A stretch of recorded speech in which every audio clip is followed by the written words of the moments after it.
What's up, my people? I'm coming back with hot news. I know right now dufite inkuru so it is so related and the music and entertainment muri rusange. So uyu munsi rero dufite inkuru ya isosiyete hano ikomeye hano cyane mu Rwanda, twese turayizi, nta muntu utayizi. I think hari ibintu biba biri popular bizwi kabisa. So rero inkuru nta yindi ni ya sosiyete bita MTN igiye kujya igurisha imiziki Nyarwanda ndetse n'imiziki yo hanze kabisa. Abahanzi hano ndakeka ko bagiye kungukiramo kabisa. So iyi application rero nta kindi izakora, izajya imenyesha abantu umuziki ukunzwe yaba mu Rwanda cyangwa se hirya no hino ku isi. Ubu ngubu kandi iyi sosiyete ya MTN ubu buryo izajya ikoresha mu buryo bwita streaming services. So ubu buryo rero ni bwiza cyane ku bantu bakunda kugurisha imiziki, baba babyumva cyane kabisa.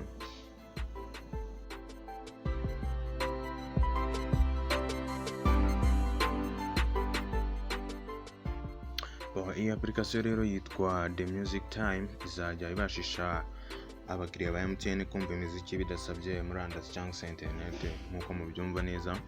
So rero twinjiye cyane mu mikorere y'iyi application, izajya ibashisha abakiriya bayo cyangwa se abakunzi cyangwa abandi bose bayikurikirana kumva imiziki mu gihe runaka. So rero mu gihe cy'iminota 60 cy'ifungura bwa mbere bazajya baguha promotion yo kumva imiziki iminota 60, ubwo ni ukuvuga isaha yose for free ku buntu nta kiguzi utanze. Nyuma yaho noneho ujye wishyura kugira ngo ubone izo produits.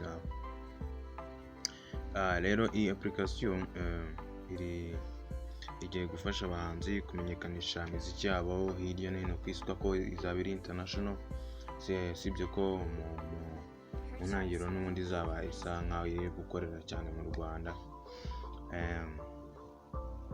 Ndakeka rero ikindi wamenya kuri iyi application ni ibijyanye n'ibiciro. Ntabwo ari ibiciro bihenze nk'uko dusanzwe tumenyereye izindi cyane. Ku bijyanye no kwishyura hari uburyo bubiri.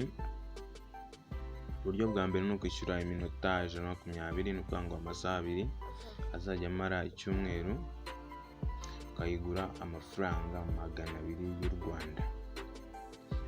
Uburyo bwa kabiri ni ukwishyura iminota 300 izajya imara icyumweru nayo, then ukishyura amafaranga 450 y'u Rwanda. So nk'uko mubyumvise rero iyi application ni ipfundo rikomeye ryifashishwa mu guhuza imico igiye itandukanye nk'uko tubizi.